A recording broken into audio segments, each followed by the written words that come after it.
তোমরা সবাই কেমন আছো? ভালো? আমিও খুব ভালো আছি। আমরা কোন ক্লাসে পড়ি বলো তো? আমরা ক্লাস 3-তে পড়ি।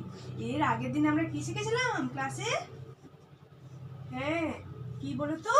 নাউন সম্বন্ধে। নাউন কি? প্রত্যেক জিনিসের নাম বোঝালে সেটাই হচ্ছে নাউন। এই যে আমি লিখছি, কিসের উপর লিখছি বলো তো? বোর্ডের উপর, তাই তো? বোর্ডটাও তাহলে একটা কি? বোর্ডটাও একটা নাউন। এই যে বোর্ডটা কি রঙের বলো তো? বোর্ডটা যখন বর্ণনা করছি এটা কি রঙের? বোর্ডটা হচ্ছে সাদা রঙের, তাই তো? সাদাকে কি বলবো? হোয়াইট। তাহলে হোয়াইট বোর্ড। আচ্ছা, এটা আমি কিসের ছবি আঁকলাম বলো তো? হ্যাঁ, আপেলের ছবি। আপেলের রং কেমন হয়? Red apple. Very good. Red apple. Red apple. আচ্ছা, এই যে আমি লিখলাম, এখানটা কি লিখলাম বলো তো? টি। টি মানে কি? চা।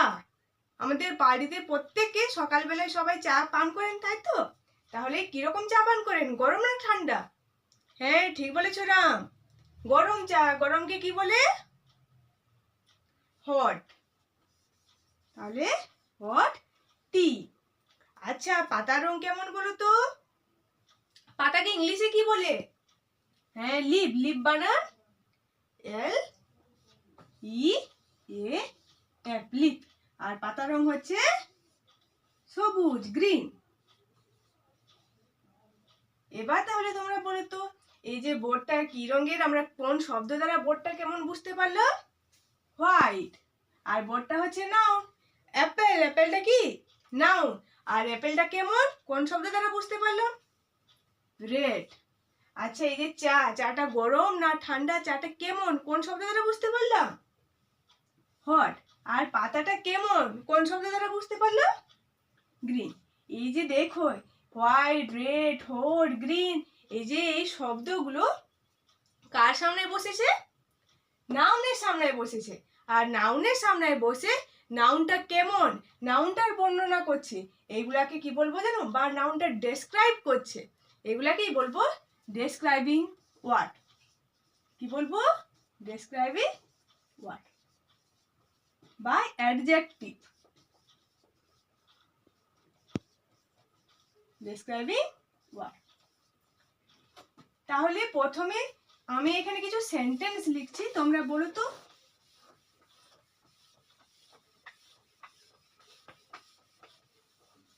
এই যে দেখো, এটা হচ্ছে একটা টেবিল। তাহলে লিখছি, দেখো, this is a wooden table. তাহলে এটার মধ্যে ডেসক্রাইবিং ওয়ার্ড কোনটা বলো তো? হ্যাঁ, আগে খুঁজবে নাউন। নাউন কোনটা? টেবিল। টেবিলটা কেমন? কাঠের, তাই হবে উডেন। আচ্ছা, বলো তো, I have a pink dress. এখানে কোনটা নাউন? ড্রেস। ড্রেসটা কেমন? পিঙ্ক। তাহলে হবে পিঙ্ক। তোমরা সবাই বুঝতে পেরেছো কোনটা ডেসক্রাইবিং ওয়ার্ড বা কিভাবে খুঁজবো আমরা? তাহলে এখন তোমরা সবাই শান্ত হয়ে বসো। এরকম ডেসক্রাইবিং ওয়ার্ড তোমরা বাড়ি থেকে খুঁজে নিয়ে আসবে। যেখানে যা শব্দ পাবে সেটা, সেই নাউনটা আগে নাউনটার বর্ণনা করবে।